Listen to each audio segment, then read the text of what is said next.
Hello everyone, welcome you all to this video lecture series of international relation। इस particular video lecture में हम लोग Israel Palestine conflict के बारे में देखेंगे कि ये क्या था। इंडिया इज़राइल रिलेशन के बारे में देखेंगे, इज़राइल का फॉर्मेशन कैसे हुआ, जेरूसलम का इशू क्या है। जेरूसलम जो है ये होली सिटी है तीन मेजर रिलीजन का, क्रिश्चियनिटी का, जूस का और फिर साथ ही साथ मुस्लिम्स का। तो इस चीज़ को लेकर के क्या इशू है, क्यों अरब और इज़राइल में वॉर हुआ। ये काफ़ी ज़्यादा फेमस वॉर है जिसमें इज़राइल का विक्ट्री होता है। यहाँ पे अरब का मतलब है अरब नेशंस।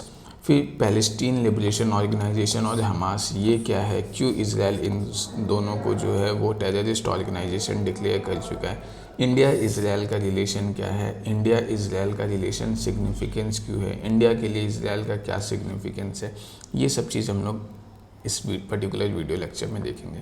आपको लग रहा होगा कि यहाँ पे इज़राइल तो इंडिया से काफ़ी ज़्यादा डिस्टेंस कंट्री है, ये तो नेबरिंग कंट्री भी नहीं है। फिर इज़राइल इंडिया के लिए क्यों इम्पोर्टेंट है, क्यों हम लोग यहाँ पे डिस्कस कर रहे हैं। क्या हम लोग मिडिल ईस्ट का या फिर जितने भी कंट्रीज़ हैं अरब नेशंस में सबके साथ इंडिया का रिलेशन डिस्कस करेंगे? नहीं, ये ज़रूरी नहीं है।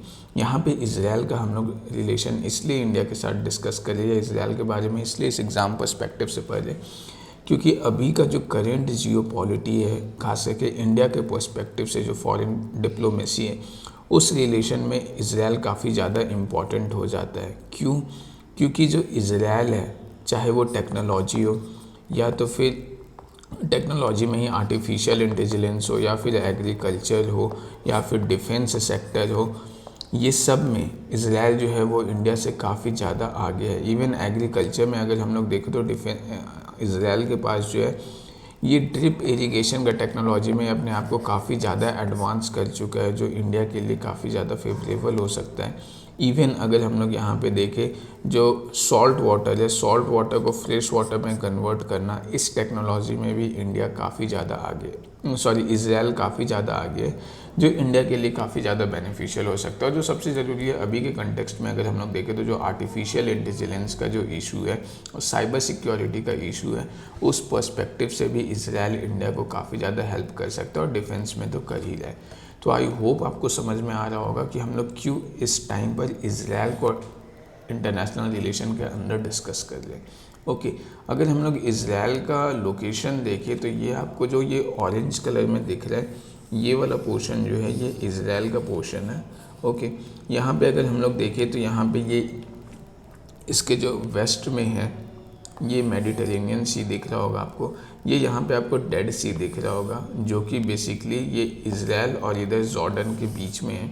दोनों का बॉर्डर ये डिसाइड करता है डेड सी।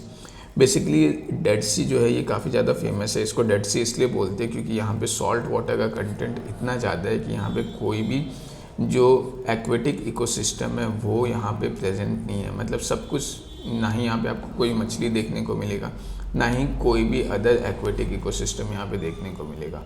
ओके, तो इसलिए इसका नाम डेड सी बोलते हैं क्योंकि यहाँ पे एक्वेटिक इकोसिस्टम ना के बराबर है। हालांकि यहाँ पे छोटा छोटा माइक्रोस्कोपिक बैक्टीरिया वगैरह देखने को मिल जाता है। ओके, फिर यहाँ पे अगर हम लोग देखें तो यहाँ पे ये सीरिया है, ये गोलन हाइट्स है, यहाँ पे आपको नॉर्थ में लेबनान देखने को मिलेगा। ये तेल अवीव इज़राइल का बहुत ज़्यादा फेमस शहर है। जेरूसलम के बाद सबसे ज़्यादा फेमस शहर यही है, तेल अवीव। यहाँ पे आपको ये जेरूसलम देखने को मिलेगा जो हम लोग डिस्कस कर चुके हैं। ये हॉली सिटी है तीन मेजर रिलीजन का। यहाँ पे ये गाज़ा स्ट्रिप है।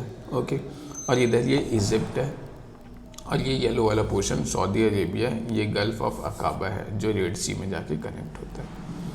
तो अभी जो है रिसेंटली क्या हुआ था कि इज़राइल जो पीएम मोदी हैं वो इज़राइल में अपना पहला विज़िट करते।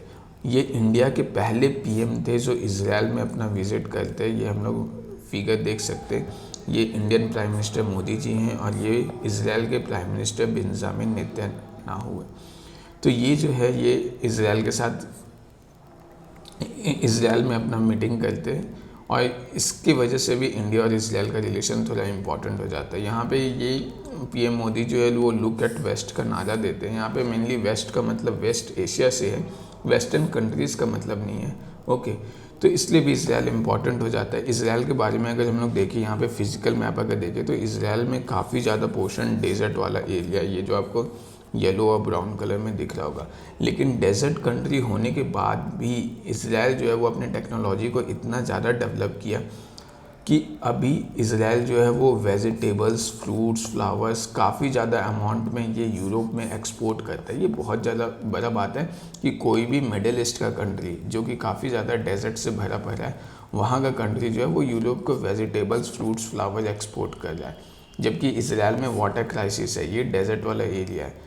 और ये क्यों हुआ? क्योंकि इज़राइल वो टेक्नोलॉजी डेवलप कर पाया जिससे वो जो सी वाटर है इसको ड्रिंकेबल वाटर में कन्वर्ट कर पा रहा है। ओके, इवन अगर हम लोग इज़राइल का पॉपुलेशन देखें तो पॉपुलेशन बहुत ज़्यादा नहीं है, ये 90 लाख है, मतलब 9 मिलियन है, जिसमें जो 75% पॉपुलेशन है वो जूइश पॉपुलेशन है और जो 21% पॉपुलेशन है ये अरेबिक पॉपुलेशन है। यहाँ पे मेनली अगर आसान भाषा में समझना चाहो तो अरेबिक पॉपुलेशन मतलब मुस्लिम्स का पॉपुलेशन जो अरेबियन कंट्रीज़ में रहते हैं, चाहे वो सऊदी अरब हो, यूनाइटेड अरब एमिरेट्स हो, ईरान हो, इराक हो। ओके, तो अब यहाँ पे जो मेन जो इशू है इज़राइल और अरब का वो यही दोनों के बीच का इशू है। जो जूइश पॉपुलेशन है 75% और जो अरबिक पॉपुलेशन है 25%, इन दोनों के बीच का जो कॉन्फ्लिक्ट है इसी को लेकर के ये पूरा का पूरा इशू है अरब इज़राइल वॉर का।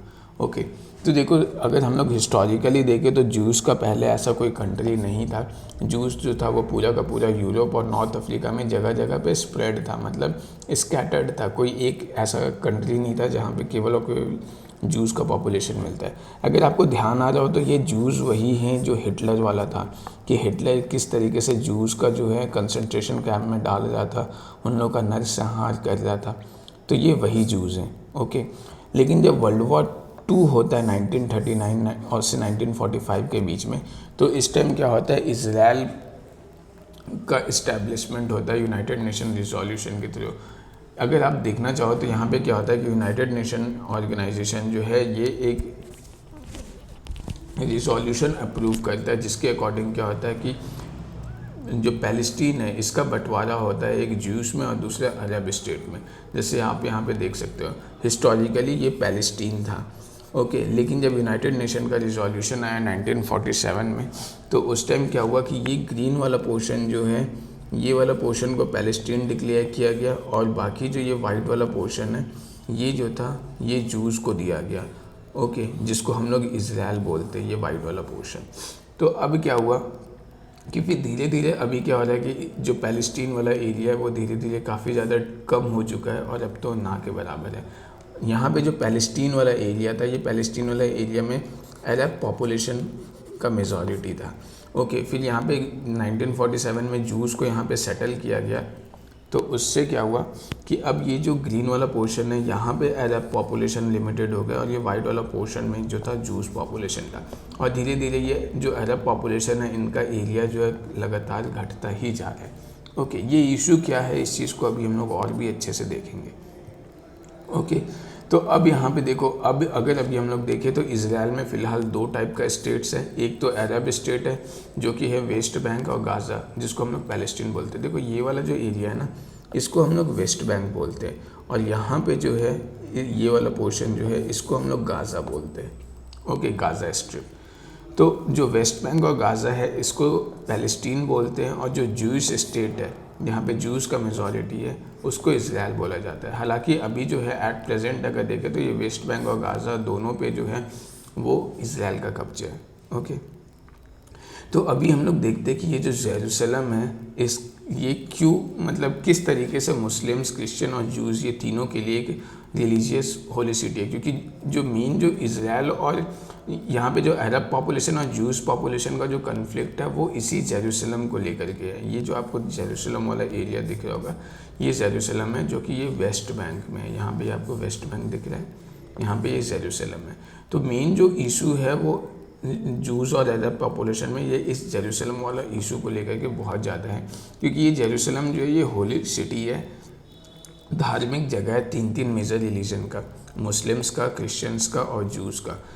यहाँ पे अगर देखा जाए तो जो ये जेरूसलम है यहाँ पे एक साल में ऑन एन एवरेज 4 से 5 मिलियन, मतलब 40 से 50 लाख टूरिस्ट जो है वो जेरूसलम को विज़िट करते हैं।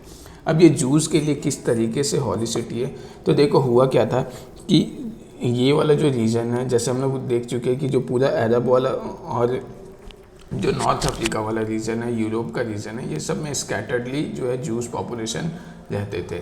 लेकिन यहाँ पे क्या होता है कि जो जेरूसलम वाला रीजन है, यहाँ पे क्या होता है कि जूस का कोई कुछ टेम्पल्स था जो उन लोग के लिए काफ़ी ज़्यादा धार्मिक था, उन लोग उसमें काफ़ी ज़्यादा अपना मान्यता रखते थे, जिसको रोमन एम्पायर के टाइम पे क्या होता है कि उसको क्रश कर दिया जाता है, जिसकी वजह से क्या होता है कि जो मतलब अभी इनका जो ये जूस हैं, उनका ये मानना है कि अब जो अगले मसीहा होंगे जूस का, वो जब आएंगे तो वो तब इस ये जो टेम्पल जिसको तोड़ दिया गया था रोमन एम्पायर के टाइम में, उसको फिर से रिबिल्ड किया जाएगा।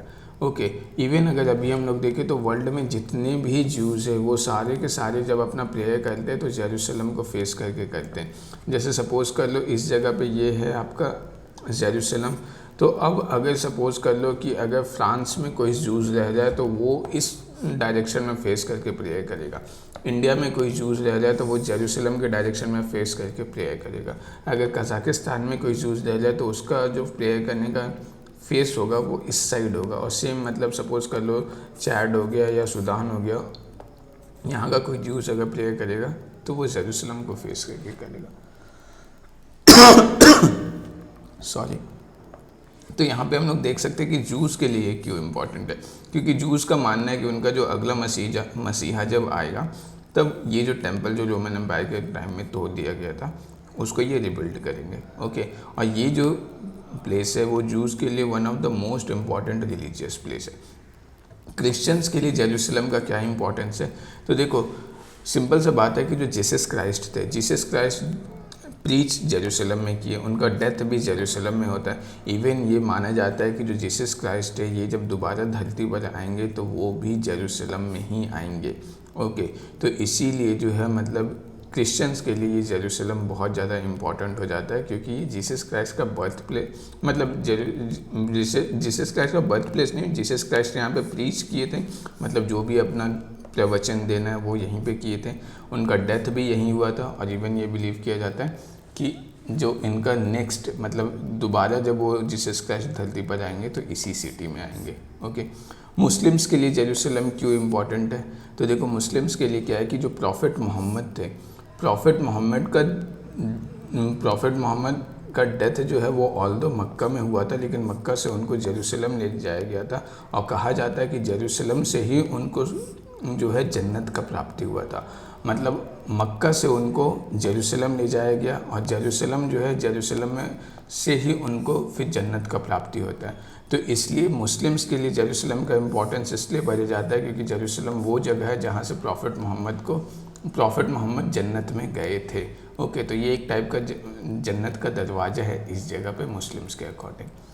तो ये जो है इसलिए यहाँ पे क्या होता है कि जेरूसलम बहुत ज़्यादा इम्पॉर्टेंट हो जाता है। अब क्या है कि इज़राइल जो है, इज़राइल का ऐसा मानना है कि जेरूसलम जो है वो इज़राइल का कैपिटल है, लेकिन वर्ल्ड का जो मेजॉरिटी ऑफ द कंट्रीज़ है वो इस चीज़ को मानने से इनकार करता है कि जेरूसलम इज़राइल का कैपिटल है। इवन अरब स्टेट, जो भी अरब स्टेट्स है, अरब स्टेट्स मतलब ये जो भी मुस्लिम कंट्रीज़ है, सऊदी अरेबिया, इराक हो गया, इधर यूएई हो गया, ओमान हो गया, इजिप्ट हो गया, ये सब अरब नेशंस है।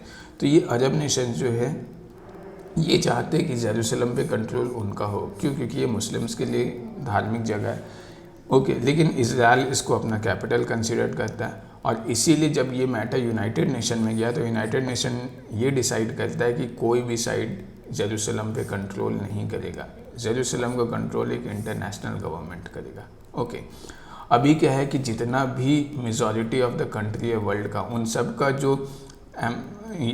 सब का जो एम्बेसी है वो सारा का सारा तेल अवीव में है। तेल अवीव हम लोग देख चुके हैं, इस जगह पर था, यहाँ पे आपको तेल अवीव दिख रहा होगा। इस जगह पे और भी अच्छे से देख लेते हैं, ये तेल अवीव वाला पोर्शन था जो अभी हम लोग डिस्कस किए कि जेरूसलम के बाद इसराइल का सबसे इम्पोर्टेंट सिटी जो है वो तेल अवीव है।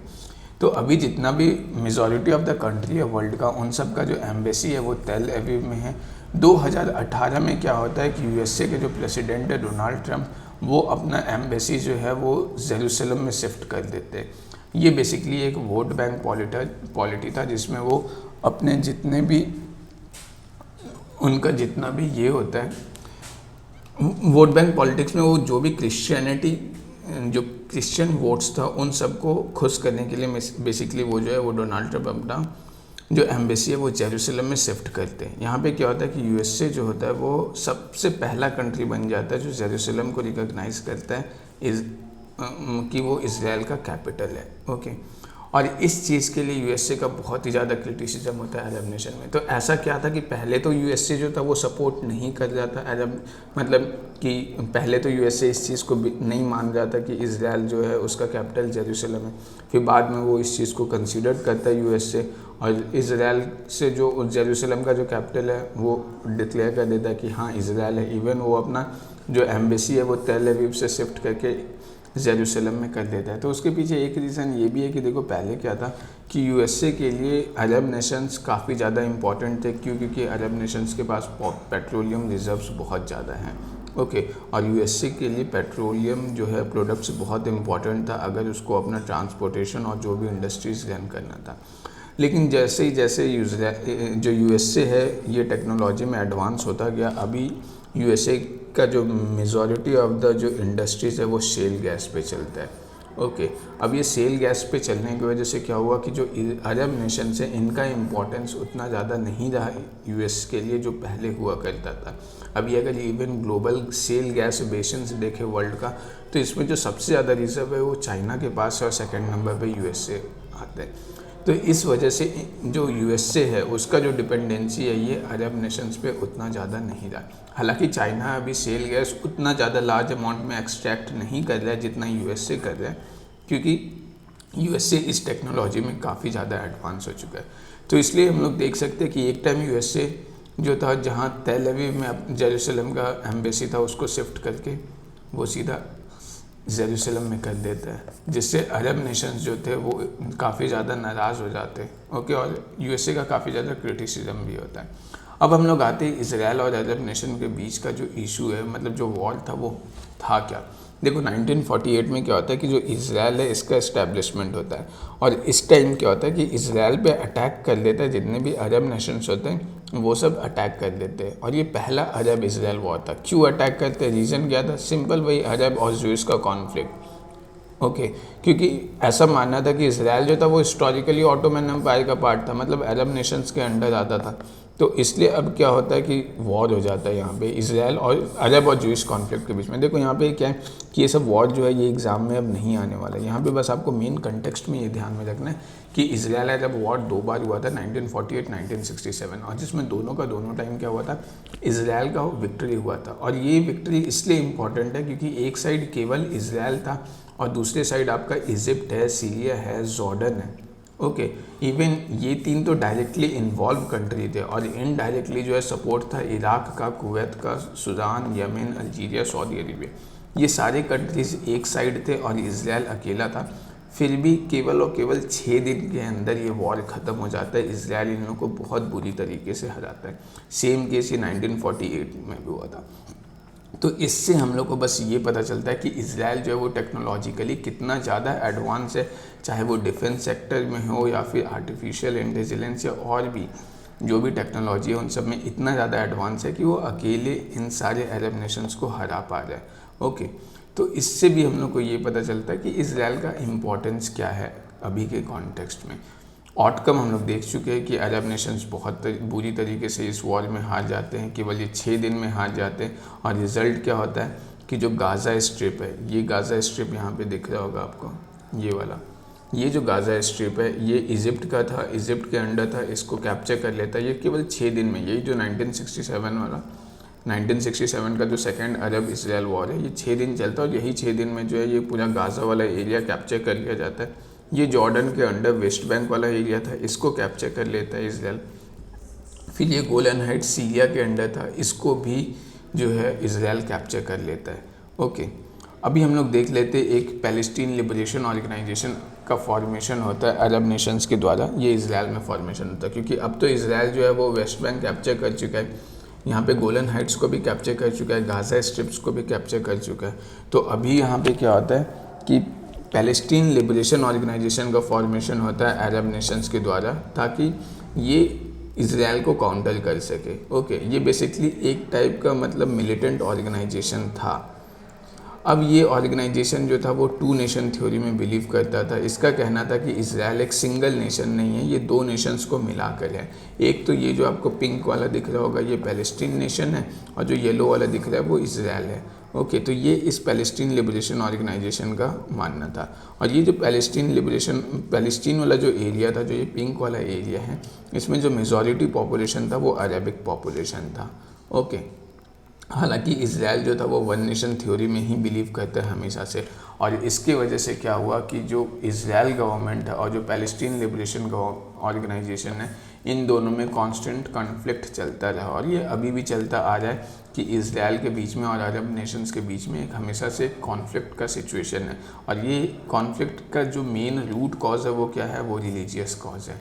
ओके, अरब और जूस का कॉन्फ्लिक्ट। ये यासिर अराफत थे जो पैलेस्टीन लिबरेशन ऑर्गेनाइजेशन के चेयरमैन होते हैं। ये यहाँ पे आप पिक्चर में देख सकते हो, ये यासिर अराफत हैं। ओके, तो ये जो यासिर अराफत हैं जो पैलेस्टीन लिबरेशन ऑर्गेनाइजेशन के चेयरमैन थे, इनको इंडिया का काफ़ी ज़्यादा सपोर्ट मिलता है। रीज़न क्या था, क्यों इंडिया जो है वो पैलेस्टीन लिबरेशन ऑर्गेनाइजेशन को सपोर्ट करता है इनिशियली? पहला रीज़न तो ये था कि इंडिया में जो मुस्लिम्स पॉपुलेशन है वो बहुत ज़्यादा था, और अगर इंडिया पैलेस्टीन के बदले जूस को सपोर्ट करता तो उस केस में क्या होता, जो भी मुस्लिम पॉपुलेशन है इंडिया में उस सबको एक नाराज़गी हो जाता।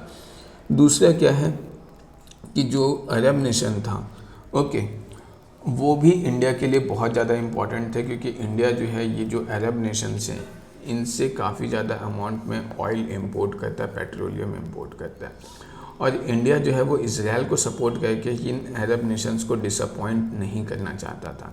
इसलिए भी ये जो दो मेजर रीजन है यहाँ पे आप देख सकते हैं। ओके, तो ये दो मेजर रीजन था जिसकी वजह से इंडिया जो था वो यासिर अराफत को सपोर्ट कर रहा था। इवन इंडिया का रिलेशन जो था वो यासिर अराफत के साथ बहुत अच्छा था इंदिरा गांधी के टाइम में। इवन यासिर अराफत जो थे वो इंदिरा गांधी को अपनी बहन की तरह कंसिडर करते थे। ओके, तो इंडिया इनिशियली जो है वो two nation theory of Israel में बिलीव करता था। हालांकि इज़राइल जो था वो इंडिया को हमेशा से कश्मीर इशू में इंडिया का साइड लिया है। ओके, रीज़न है कि ये भी था कि इज़राइल का जो फॉर्मेशन था इसको रिकॉग्नाइज करने वाला इंडिया जो था एक मतलब बहुत सारी कंट्री में से एक था जो इंडिया जो था रिकॉग्नाइज किया था इज़राइल का फॉर्मेशन को। और दूसरा, इज़राइल जब खुद वन नेशन थ्योरी में बिलीव कर जाए तो इंडिया का टू नेशन थ्योरी में कैसे बिलीव कर सकता है कि एक कश्मीर अलग है और इंडिया अलग है। ओके, तो ये जो यासिर अराफत थे इनका कुछ डिमांड था। ये क्या डिमांड कर रहे थे? इनका डिमांड था कि जो पैलेस्टीन लिबरेशन ऑर्गेनाइजेशन है उसका कंट्रोल गाज़ा स्ट्रिप पे हो जाए, जेरूसलम पे हो जाए और वेस्ट बैंक पे हो जाए। ये हम लोग देख चुके हैं। ये जो है ये गाज़ा स्ट्रिप है, ये जो है ये वेस्ट बैंक है। ओके, और ये वाला रीजन जो है ये जेरूसलम है। अब इस चीज़ से क्या होता है कि इस चीज़ से इज़राइल जो था वो उसका हमेशा एक डिसएग्रीमेंट था। इस चीज़ को कभी इज़राइल जो है वो फेवर नहीं करता है, हमेशा इसका अगेंस्ट में रहता है, जो कॉमन सा बात है।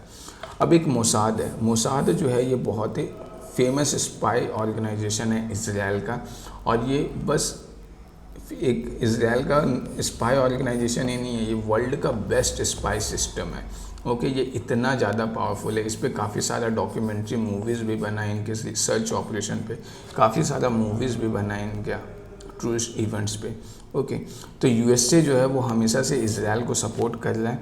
इज़राइल का इनडायरेक्ट सपोर्ट उसकी वजह से क्या होता है, जितना भी नाटो नेशन है वो सारे इनडायरेक्टली इज़राइल को सपोर्ट करते हैं। ओके, और 1992 तक इंडिया और इज़राइल का रिलेशन उतना अच्छा नहीं होता है, जबकि इंडिया और जूस का रिलेशन जो है हिस्टोरिकली हमेशा से काफ़ी अच्छा रहा है। कैसे अच्छा रहा है, तो देखो जब रोमन एम्पायर होता है 1770 AD के आसपास, जब हम लोग देखें कि इस जगह पे जब हम लोग देखते हैं कि जब जूस का जो टेम्पल्स वगैरह हैं वो सब डिस्ट्रॉय किया गया था रोमन एम्पायर्स के थ्रू, तो उस टाइम 70 AD के आसपास में बहुत सारे जो जूस थे वो माइग्रेट करके इंडिया आ जाते हैं, इंडिया के केरला वाला पोर्शन में। ओके, तो उस टाइम से इंडिया में काफ़ी सारे जूस रह रहे हैं। अभी अगर एट प्रेजेंट देखें तो अभी लगभग 80-90 हज़ार जूस जो है वो इंडिया में रहते हैं। ओके, तो ये हम लोग देख सकते हैं कि इंडिया और इंडियंस और जूस का रिलेशन काफ़ी ज़्यादा हिस्टोरिक है। फिर जो ये हमास है, अभी क्या है कि जो पैलेस्टीन लिबरेशन ऑर्गेनाइजेशन था ये उतना ज़्यादा सक्सेसफुल नहीं हो पाता है, तो इसीलिए क्या होता है, एक नया ऑर्गेनाइजेशन का फॉर्मेशन होता है हमास। और ये काफ़ी ज़्यादा मिलिटेंट ऑर्गेनाइजेशन था, ये बहुत ही ज़्यादा मतलब हार्डकोर बिलीवर्स था टू नेशन थ्योरी में। ये आर्म्स एंड एम्यूनिशंस का बहुत ज़्यादा यूज़ करते हैं। ये यहाँ पे आपको दिख रहा होगा, ये एक टाइप का पूरा मिलिट्री ऑर्गेनाइजेशन है, ओके, जिसको टेररिस्ट का दर्जा दिया गया है इजराइल के द्वारा, ओके। तो अब क्या हुआ कि धीरे धीरे ये हमास जो है इसका इम्पोर्टेंस इतना ज़्यादा बढ़ गया कि जो पैलेस्टीन लिबरेशन ऑर्गेनाइजेशन था इसको हमास से रिप्लेस कर दिया। और अभी जो मेन ऑर्गेनाइजेशन है जो पैलेस्टीन का आवाज़ उठा रहा है इसराइल में, वो हमास है, ओके। अब हम लोग इंडिया और इसराइल का रिलेशन को देखते हैं कि ये तो हम लोग देख लिए कि किस तरीके से जो इसराइल से जो जूइश पीपल है वो इंडिया में माइग्रेट करते हैं 70 AD के आसपास, और ये इंडिया में 3 जगह माइग्रेट करते हैं। सबसे पहले तो हालांकि ये केरला वाला रीजन जो है, ये कोची वाला रीजन, यहाँ पे माइग्रेट करते हैं। फिर बाद में ये जो है ये मुंबई वाले पोर्शन में माइग्रेट करते हैं, जहाँ पे उन्हें बेनी इजरायली बोलते हैं। केरला वाले पोर्शन में इनको कोचिन जूस बोलते हैं, और कोलकाता वाले रीजन में इनको बगदादी बोलते हैं, ओके। ये हम लोग देख सकते हैं। जो केरला में जब ये फर्स्ट टाइम माइग्रेट करते हैं तो उस टाइम केरला में कुलशेखरा डायनेस्टी था। बेसिकली केरला का फॉर्मेशन में कुलशेखरा डायनेस्टी का बहुत बड़ा कंट्रीब्यूशन है, ओके। तो ये जो कुलशेखरा डायनेस्टी होता है ये जूस को कंप्लीट राइट देता है, इक्वल राइट देता है इंडिया में बिजनेस वगैरह करने को, जिसको अंजू वनम भी बोलते हैं, ओके। और जब वर्ल्ड वॉर 2 ख़त्म होता है तो उस टाइम इंडिया और इजराइल का रिलेशन उतना ज़्यादा अच्छा नहीं था। रीज़न हम लोग ऑलरेडी डिस्कस कर चुके हैं कि इंडिया में मुस्लिम पॉपुलेशन बहुत ज़्यादा था, और इजराइल को सपोर्ट करके इंडिया जो है वो अपना मुस्लिम जो पॉपुलेशन है उसको डिससेटिस्फाई नहीं करना चाहता था। और दूसरा, जब इंडिया इंडिपेंडेंस हुआ था तो उस टाइम अरब नेशंस भी इंडिया के लिए बहुत ज़्यादा इंपॉर्टेंट थे, और इजराइल को सपोर्ट करके इंडिया अरब नेशंस को डिससेटिस्फाई नहीं करना चाहता था, क्योंकि इंडिया अरब से पेट्रोलियम प्रोडक्ट्स इम्पोर्ट करता था। लेकिन धीरे धीरे ये जो रिलेशन है वो नरसिम्हा रॉ के टाइम में थोड़ा ठीक होना स्टार्ट होता है। अटल बिहारी वाजपेयी जो है ये इसको और भी ज़्यादा इस रिलेशन को अच्छा करने का कोशिश करते हैं, और नरेंद्र मोदी के टाइम पे ये रिलेशन अभी फ़िलहाल पीक पर है। इवन नरेंद्र मोदी जो है वो पहले PM हैं जो इजराइल में विज़िट करते हैं, जो हम लोग ऑलरेडी डिस्कस कर चुके हैं, ओके। अगर हम लोग सिग्निफिकेंस देखें इजराइल का इंडिया के लिए क्या है, तो अगर हम लोग डिफेंस के केस में देखें तो इंडिया का जो डिफेंस ट्रेडिंग पार्टनर है उसमें one of the major trading partner है Israel. Other major trading partner जो है वो है US, रशिया, फ्रांस। इवन अगर हम लोग इजराइल के पर्सपेक्टिव से देखें तो इजराइल जितना भी आर्म्स एंड एम्यूनिशन एक्सपोर्ट करता है उसका 40% एक्सपोर्ट जो इजराइल है वो केवल इंडिया को करता है, जिसकी वजह से क्या है कि इंडिया जो है वो इजराइल का लार्जेस्ट इम्पोर्टर है वेपन्स का। इवन इजराइल का जो ट्रेडिंग पार्टनर है, इजराइल का जो 3rd लार्जेस्ट ट्रेडिंग पार्टनर है एशिया में वो इंडिया है, और ग्लोबली अगर इजराइल का 7th लार्जेस्ट ट्रेडिंग पार्टनर देखा जाए तो वो इंडिया है। यहाँ पे ध्यान रखना है कि हम इजराइल का ट्रेडिंग पार्टनर देख रहे हैं, इंडिया का नहीं। मतलब ऐसा नहीं कि इंडिया का 3rd largest trading partner Israel है, नहीं, इजराइल का 3rd लार्जेस्ट ट्रेडिंग पार्टनर जो है वो इंडिया है, ओके। फिर अगर टेक्नोलॉजी में देखें तो टेक्नोलॉजी में ऑलरेडी हम लोग डिस्कस कर चुके हैं कि आर्टिफिशियल इंटेलिजेंस में किस तरीके से बहुत आगे है। रिसेंटली अभी क्या हुआ है, ये 2023 का ये इवेंट है कि इंडिया और इजराइल में एक मेमोरेंडम ऑफ अंडरस्टैंडिंग साइन हुआ है, जिसके अकॉर्डिंग अभी जो है दोनों मिल के आर्टिफिशियल इंटेलिजेंस पे और भी ज़्यादा काम करेंगे। क्वांटम टेक्नोलॉजी, सेमीकंडक्टर पे काम होगा, सिंथेटिक बायोलॉजी पे होगा, सस्टेनेबल एनर्जी पे दोनों मिलकर काम करेंगे, हेल्थ केयर सेक्टर, एग्रीकल्चर, ये सब में अभी काफ़ी ज़्यादा साथ में काम होगा। इवन अगर सस्टेनेबल एनर्जी का बात करें तो अभी इजराइल जो है रिसेंटली जो इंटरनेशनल सोलर एलियंस है ISA, जिसका फॉर्मेशन इंडिया किया है, इस चीज़ को ज्वाइन करने का बात कहा है, ओके। तो इजराइल जो है वो इंडिया से टेक्नोलॉजी में बहुत ज़्यादा आगे है, जिसको इंडिया को आगे चल के बहुत ज़्यादा फेवर कर सकता है।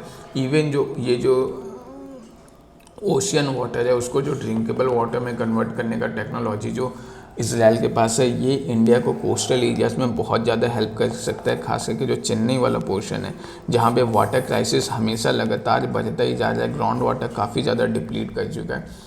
इस रीजन में जो है ये टेक्नोलॉजी इंडिया के लिए बहुत बेनिफिशियल प्रूफ हो सकता है। ड्रिप इरिगेशन टेक्नोलॉजी में इंडिया काफ़ी ज़्यादा एडवांस हो चुका है। बेसिकली देखो ड्रिप इरिगेशन टेक्नोलॉजी क्या होता है, नॉर्मली क्या होता है कि जब हम लोग इरिगेट करते हैं ज़मीन को क्रॉप्स के लिए तो वो पूरा मतलब काफ़ी ज़्यादा वाटर का क्या होता है, वेस्टेज हो जाता है, जो इवापोरेशन की तरह इवापोरेट कर जाता है। अभी क्या होता है कि यहाँ पे एक हम लोग पाइप लगा देते हैं और इस पाइप में केवल रूट के पास में हम लोग क्या होता है इरिगेशन करते हैं, मतलब यहाँ पे केवल रूट के पास में हल्का पानी जा रहा है। तो अभी जो पूरा इस सोर्स में पानी जाता था, ये पूरा वाला इस सोर्स में, उसके वजह से क्या हो जाता है, इधर का जो भी पानी है वो तो इवापोरेट हो गया, ओके, तो वो तो वेस्टेज में चला गया। तो वो चीज़ अब नहीं होगा। यहाँ पे क्या है, पानी का कम कंजप्शन में होगा, मतलब मोर क्रॉप पर ड्रॉप जो पीएम मोदी का जो इनिशिएटिव है उस चीज़ के लिए ड्रिप इरिगेशन काफ़ी ज़्यादा सपोर्टिव है।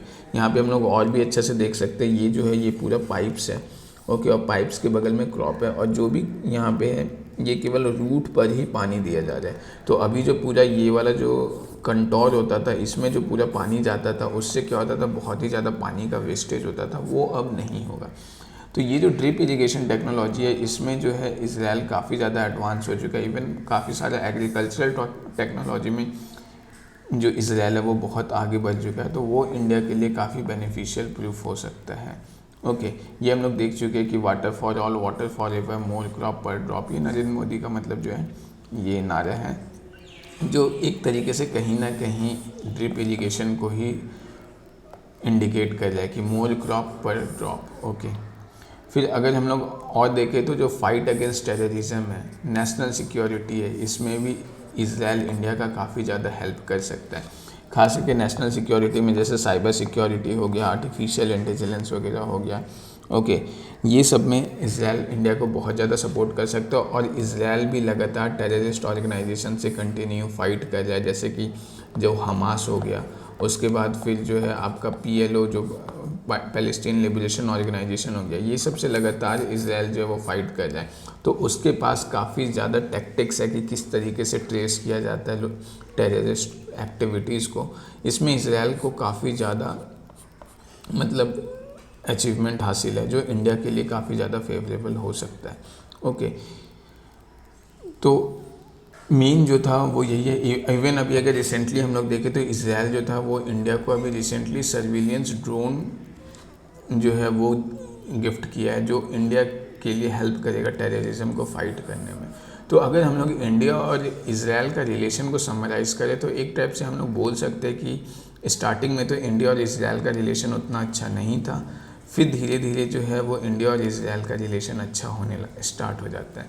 तो ये चीज़ हमेशा ध्यान में रखना है कि जो फॉरेन डिप्लोमेसी है, यहाँ पे ना तो कोई परमानेंट फ्रेंड है, ना ही कोई परमानेंट एनिमी है। ये सिचुएशन के हिसाब से, नेशनल इंटरेस्ट के अकॉर्डिंग ये चीज़ चेंज करता रहता है। ओके, तो आई होप आप सबको ये वीडियो लेक्चर काफ़ी अच्छा लगा होगा। Thank you very much for watching this video.